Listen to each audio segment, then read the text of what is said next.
I'm Jordan Kenny. You're watching Coronavirus Catch Up. Welcome to the programme. We're live tonight on the BBC News NI website and Facebook page and on the BBC iPlayer for the next 20 minutes or so. Thanks for tuning in, however you're joining us. Well, after a week or two where COVID seemed to slip down the news agenda, it's now right back up there and we've got lots to talk about tonight. As the vaccine rollout continues to ramp up, discussions around vaccine passports have reared their head again.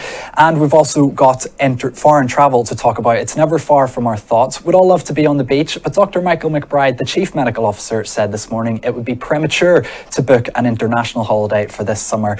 And as I'm sure you'll already know, this week marked 1 year since the first lockdown was introduced in Northern Ireland back in March 2020. We thought we'd maybe be in lockdown for a few weeks or maybe even a month.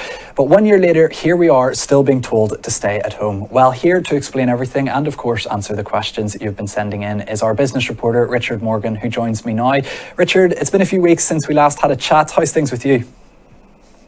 Yeah, it's just been busy enough with various announcements around business support schemes and also reflecting on 1 year since that first national lockdown was announced. It's hard to believe that we've been talking about this for over a year now, and I know that when we were doing Coronavirus Catch Up and we paused for a while at the end of the summer, we kind of thought that was going to be it, that we were out of the woods, things were looking a bit brighter, but still been a fairly difficult time for everyone. We're still staying at home and we're still trying to do our bit to get on top of this virus and to try and get back to some sort of normality. I know that seems like so long ago now, but here we are. I was actually hoping as well we were going to be able to say that this week is the first week we're doing Coronavirus Catch Up with the sunlight, but it seems to be fast disappearing. But I was just talking about it there. 1 year since we first entered lockdown. It's been a rough ride for a lot of us, like you said, but business owners have been particularly hard hit. Can you, Richard, just briefly sum up what the mood is at the minute 1 year on from the first lockdown? Yeah, well, I've been reflecting throughout this week on Good Morning Ulster what it's like for business owners, what the last year has been like. The last year has been difficult, it's been challenging, it's been a strain on people's finances and people's emotions. And I was speaking to one business owner on Tuesday morning in Lisburn, and as he began to reflect on the last year, he did become quite emotional because I think it just hit him how hard this has been for him, because he's had good weeks, he's had bad weeks, because at the beginning he was told he had to close, he couldn't trade at all. Then he became one of those businesses that was essential and he could trade, but it's still quiet, as many of our towns and city centres are. So I think many are still finding it challenging because large parts of our economy still remain in this strict lockdown that came into force on Boxing Day. It's hard to believe it was that long ago. But there is also an element of frustration because business owners are still saying we don't have dates, we don't know when we're going to trade again, we don't know what the requirements, what the thresholds will be in terms of the data around vaccinations and case numbers and hospital numbers before we can open our doors and start making money again. So it has been a strain, it still continues to be a strain, and those business support schemes that are in place from the government and the executive are proving to be a bit of a lifeline for many businesses. You know, it's not enough. It covers some of the bills, and some of those schemes by the Department for the Economy has just today, in the last hour or so, been extended beyond March 31st. Well, briefly, before we go any further, let's just take a quick look at the latest coronavirus figures for Northern Ireland from the Department of Health. No new deaths have been recorded from COVID-19 in the past 24 hours. The death toll remains at 2,107. A further 183 positive cases have been reported. That means there has now been 116,515 positive COVID-19 cases in Northern Ireland.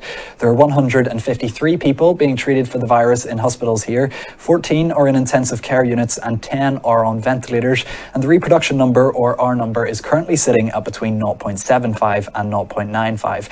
And on vaccines, 808,241 doses of a COVID vaccine have now been given out in Northern Ireland, and off that number, 703,334 are first doses. 104,907 people have had both their first and second jab of the vaccine.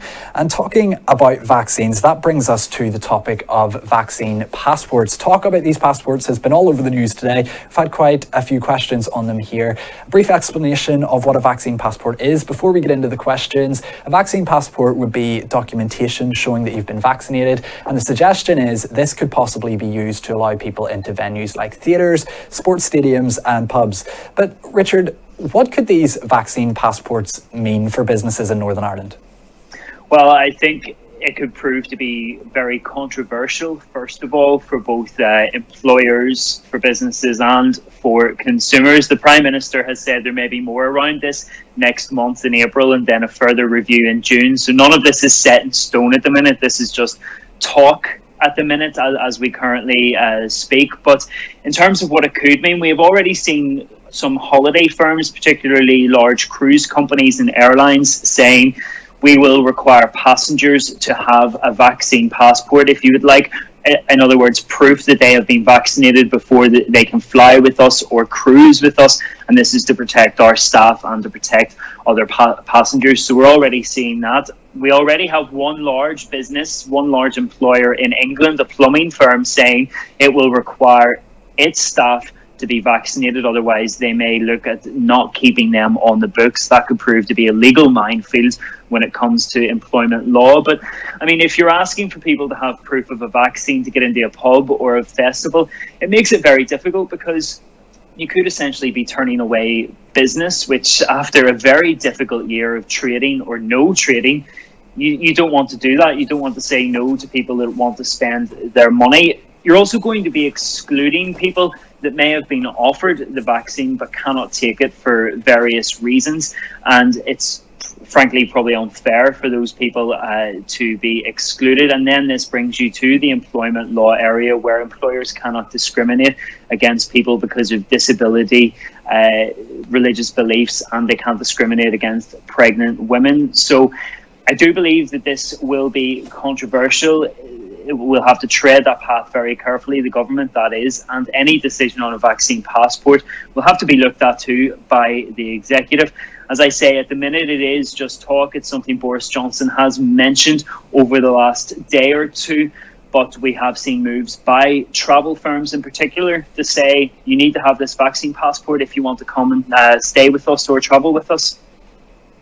Well, you mentioned travel there. We'll get on to that in just a second, but just before we do, a quick reminder that if you're watching on Facebook, feel free to get involved in the comments section. If you have any thoughts or questions about what's being discussed, drop them in there. We'll try our best to get to them before we're off air. But one area, Richard, which we've seen more definite moves towards giving more access to people who can prove they've been vaccinated is international travel. However, things aren't looking good if you're hoping to get away to a different country this summer. Robin Swan, the Health Minister, said yesterday foreign travel this summer should be ruled out. Dr. Michael McBride, the Chief Medical Officer, like I said earlier, said this morning booking foreign travel for the summer at this point would be premature. Lots of people are disappointed by this, Richard, of course. We'd all love to get away on holidays. But if you have already booked a summer holiday, Richard, this year, what should you be doing at the minute? Yeah, and I think that we'd all hope that booking a summer holiday this year would be less of a headache than it was last August time, when people were able to get away using various travel corridors. Look, the First Minister, Arlene Foster, has just tonight said that, you know, it's too soon to be thinking about booking a summer holiday, but it's also too soon to be thinking that they may not happen. There is this global task force review that is due to report in 3 weeks' time or so to the UK government. Northern Ireland officials are involved in that, and that will take us to the next stage as to whether or not foreign travel will be an option this year. If you have booked somewhere already, it's probably just worth checking the policy. If you booked through an airline, you may want to check if it's you can move your dates for free. If you're thinking, well, the summer might be out, but what about late September or the following year? You should check the refund policy. Will you get it all back? If you've already booked accommodation, will you get to keep your deposits? Will you get a full refund?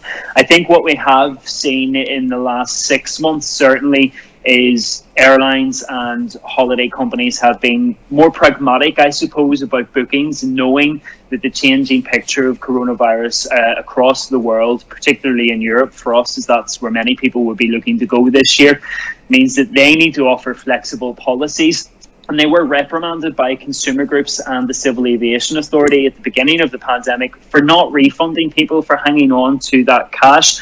I would say many do have those flexible booking policies, but it will vary from company to company. So it is worth checking and trying to decide yourself what you want to do. But certainly the advice from the Deputy First Minister a few weeks ago was don't book a holiday. We've heard from the Health Minister, from the Chief Medical Officer.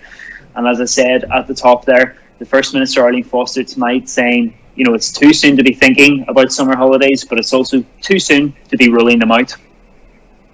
Well, I see you have a question on Facebook there from Debbie mentioning mental health. We'll come to that in just a bit, but sticking with travel for now, Richard, last summer we had the red and green travel lists, which allowed, travel to certain countries that had low coronavirus rates. Any prospects of the same sort of thing happening in relation to that this year? In a word, yes. Last summer we had the introduction of those travel corridors. It means you could fly to a country, enjoy a bit of sun, come back, and you could go about your business as normal as we could then. You didn't have to quarantine. But remember, the government was changing their advice on certain countries very last minute in some cases, and that involved people having to try to dash back to the UK to avoid those quarantine measures. At the minute, we do have a red list. That is basically if you try to arrive in the UK from another country to visit, you will be refused entry. If you are a British or Irish citizen or have UK residence, you will be allowed entry, but you must quarantine in order to prevent any spread of the virus or other variants if you've picked it up from the country you've just arrived from. Tonight, the executive has confirmed it will be introducing the managed isolation at hotels. So that's when people arrive from a red zone country, they must have pre-booked into one of these hotels, much like the Republic has begun to roll out this week. And you will stay there for 10 days and be tested a couple of times. And that is just about managing the virus and stopping it getting into the community and circulating again. The government is currently looking at France to add it to the red list because of a rise in the variants there. So again, this will be fluid, but I'd say if foreign holidays are on the cards this year, these lists will be managed, they will be updated, there will be plenty of monitoring going on. Well, there's an interesting question in here from Anastasia on Facebook, actually, in relation to travel. And she's asking, obviously, all our passports have expiry dates. And she's asking, will we be given credit for the time on our passports from when we've been banned from travelling? I haven't heard anybody talking about this yet. This is a first for me, but have you heard anything about that, Richard? That's a really interesting question. I haven't actually heard that discussion or even heard that being raised. I know that the Irish Passport Office at the moment, because of the level 5 restrictions, is only processing requests that are urgent for the likes of key workers, or there's some reason that is exempt under the current restrictions that you need to travel. My gut tells me that no, credit won't be added because a passport is a legal document. The expiry date is there for a reason. And when you go to certain countries, certain foreign countries, in order to get in or in order to get a visa, they ensure that you have 6 months on your passport, if not a bit more, so that it's not expiring and you're staying in the country essentially without a valid visa. So my gut tells me that no, you won't get credit added because it's a legal document, but it's a really interesting question and it's the first I've heard it. Yeah, it was a good point to raise. Thanks for that, Anastasia. What about travel companies, Richard? Will there be any extra support for them as a result of all this? Well, some will have been eligible for different government schemes. Some will have been able to avail of the likes of the UK government's furlough scheme. Stormont recently launched a fund for local travel agents, for independent operators, and for some travel brokers who would be self-employed. So they've been eligible for a grant that they could apply for over the last couple of weeks. I'd say if foreign travel is banned, we could see more calls for more support, and that will extend into the tourism sector, because remember, if we are being told we can't travel to foreign countries because of the case numbers there, it's highly likely that we will not be allowing foreign travellers and visitors to come here to spend their money, and that will make it very difficult for the tourism sector. And it's a sector that will be hoping the Department for the Economy will be rolling out that holiday at home voucher, that £50 voucher that we're all expecting to spend to staycation, to inject a bit of money into the sector that has been struggling throughout this pandemic. We have a question in there from Sarah on Facebook. We'll come to that just shortly. But moving on, Richard, to unemployment. It's been reported today that official figures suggest that younger age groups in Northern Ireland have been the hardest hit by the pandemic. Have been the hardest hit by job losses during the pandemic. The biggest impact has been on those in the 16 to 24-year-old age group. Firstly, Richard, why is this age group been hit so hard by job losses? Yeah, and this is something that we have seen throughout the pandemic, and it's something that the Ulster University's Economic Policy Centre has reported on. And really the main reason is because that age group, you would find many would have either a part-time job while they're studying or a full-time job as they just leave education in the likes of hospitality and retail, which are sectors that have been really badly hit because of the restrictions that have been imposed on them. You know, retail closed for long periods of time, hospitality closed for even longer over the course of this, and that is why you find that age group has been hardest hit, because that demographic will make up a lot of the employment. And it is interesting too that some of that research is indicating that as this age group continues and progresses through their careers, that the pandemic may have a long-lasting impact on job and wage progression in the years to come. Well, what about advice for people who are looking for employment at the minute, Richard? We've had a question in asking about what advice there is. What can you tell us? Yeah, it seems strange that we hear of places actually hiring during a pandemic when we are being told that there's such an economic shock at the minute. But what I can say is that what we will see is various sectors will be hiring more than others. So, for example, one large hospitality group has just started hiring people because it's expecting a spike in demand in the coming months whenever they get to reopen. There's also large manufacturers who have seen a bit of a bounce back and a rise in orders as other sectors, other economies begin to reopen around the world.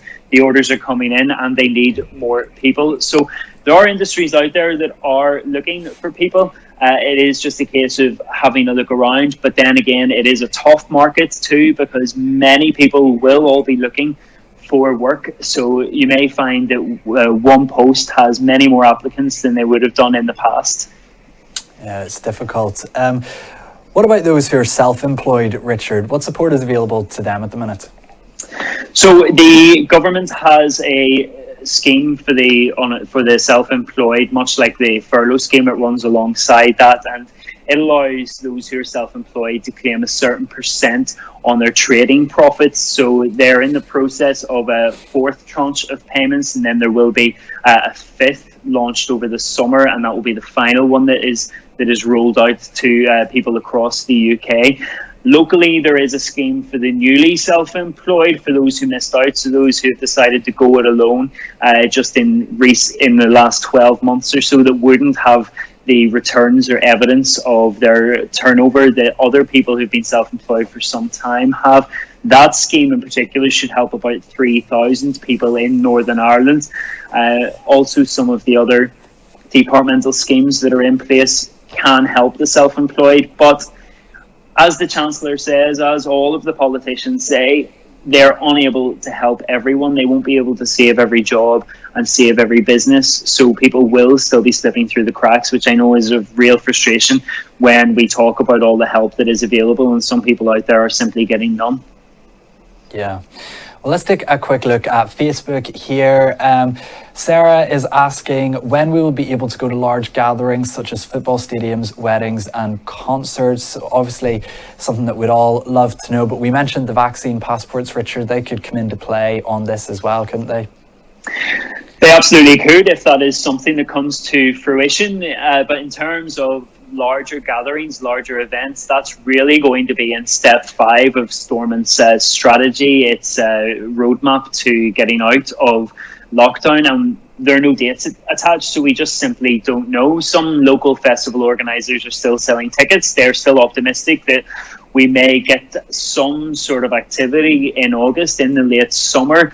But I do know from speaking to people in the wedding industry, they're already seeing cancellations for the early summer because people just aren't convinced they'll get the wedding they want with all of their family and friends. That these gatherings may still be very small, because remember, next week there are some changes to the rules, but in terms of gatherings in your garden, you're allowed 6 people from 2 households, and I think it's 10 people from 2 households in a public space. So really large gatherings seem quite some time away.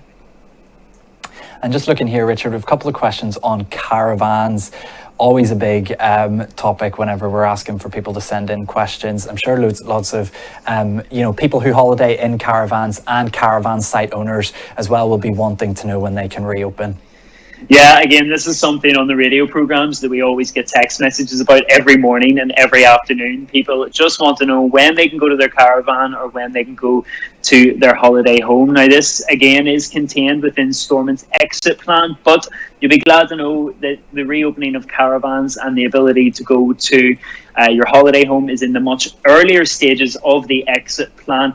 But when they do open initially, the shared facilities, they can't open. That's a step further. But again, we don't have the dates. This is under constant review, so it's possible that at the executive's next review meeting that they decide to ease those restrictions depending on the data. But simply, we just can't put a date on it. Well, for all of us scrolling through social media in the past few days, whether it's been on TikTok or Twitter, I'm sure you've seen the footage of the packed out nightclubs in Australia, people dancing without having to worry about coronavirus. Nightlife here has suffered a lot as a result of the pandemic. Most nightclubs have been closed in Northern Ireland since restrictions were introduced last March. Numerous ideas have been floated about how they could safely reopen when the time does come. But Richard, would it be viable for places like nightclubs to reopen, but with restrictions in place on dancing and performing in place? Yeah, and I have plenty of friends who moved to Australia, and I see how normal a life they're living, and I'm quite envious. I have to looking say, on with envy, I know. But yeah, in terms of nightclubs, well, I mean, the reason people go there is to continue their evening after the pub, isn't it? To go out to dance for the entertainment side of it. So I would say it would be very difficult, if not impossible, to run a successful nightclub business or to generate some sort of turnover if people aren't able to go to dance, to relax, to let their hair down a bit. And then if restrictions are in place, it comes down to enforcement too, because you're going to have to try to manage a large amount of people possibly, and also then people have had drinks, they've consumed alcohol, sort of inhibitions are going to be lowered. Then you may find people start to interact or mix more than what we or the executive would like to see. So I would say you wouldn't want to open a nightclub if you're saying to people, you can come, but you have to sit down, you can't be noisy, you can't dance, and you can't sing. It'd be difficult. And we mentioned vaccine. We've mentioned them a lot tonight already. Vaccine passports, but there's also been talk of rapid testing being rolled out in venues. How do you think nightlife industry owners would react to that?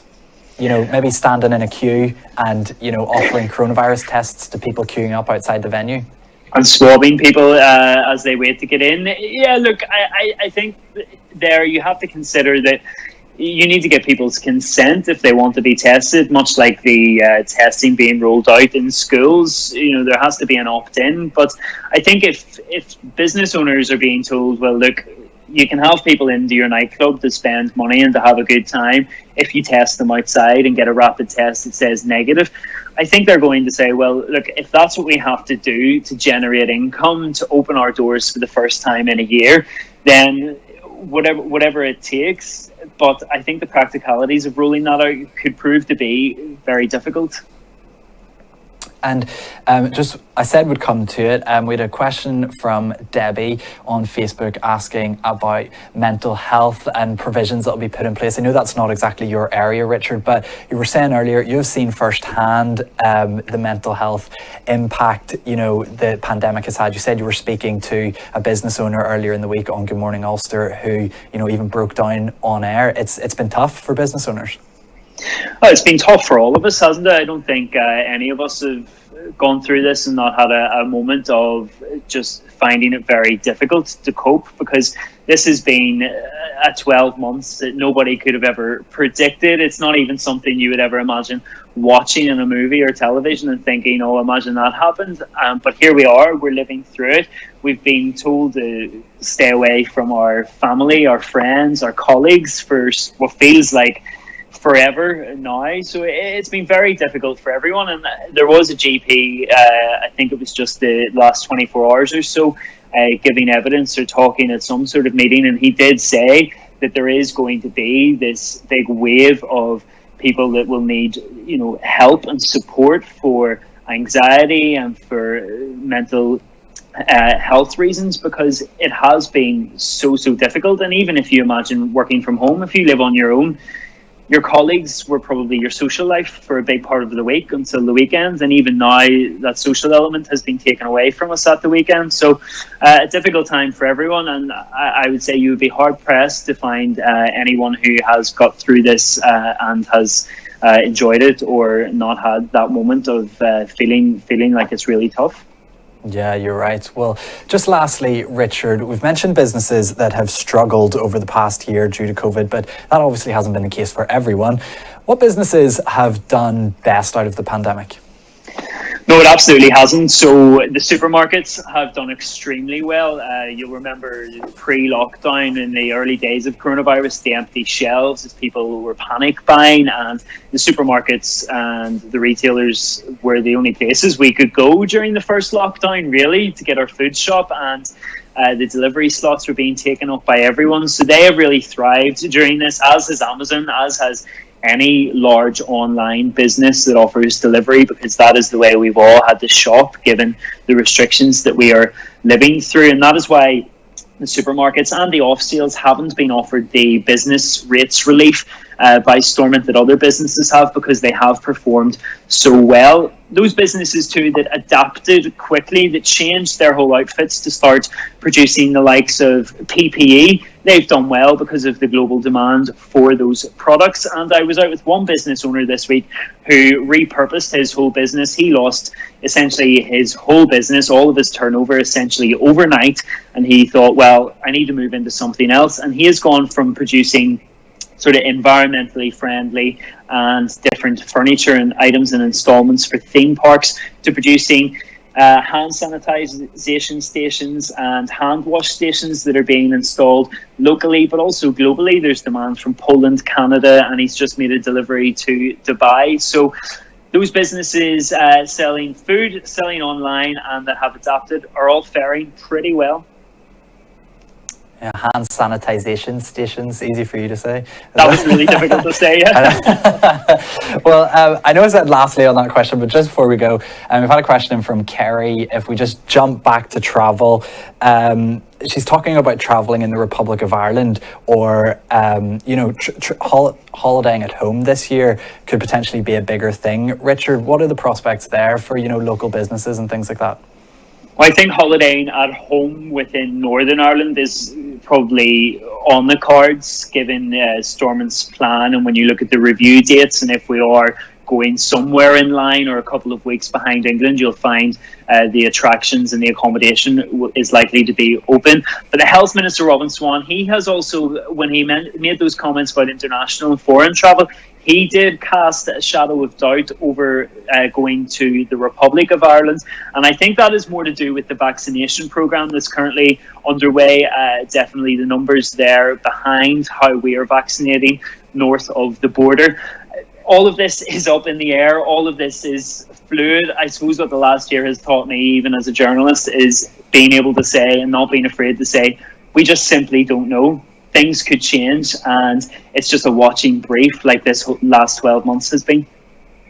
Yeah, that's right. That's the case in a lot of areas. But that's unfortunately all we have time for this week. Richard, thank you so much for coming on and answering those questions. We really appreciate it. And thanks as well if you did get in touch with your questions this week. We didn't get a chance to answer them all, but hopefully the ones we have answered will help you make sense of what's been happening this week and in the weeks to come. If you'd like to get in touch with your question, you can do that by emailing bbcnewsni@bbc.co.uk, putting coronavirus catch-up in the subject, and we'll try our best to include it in next week's programme. Don't forget that you can keep up to date with all the latest on the BBC News NI website, which you'll find at bbc.co.uk/newsni. And we're also on social media as well. If you're watching on Facebook, you'll have already found our Facebook page, but we're on Twitter, Instagram and YouTube as well. Just type in BBC News NI and you should find us on there. We'll be back with another coronavirus catch-up again at the same time next Thursday night. But that's it from us for this week. Until next time, stay safe.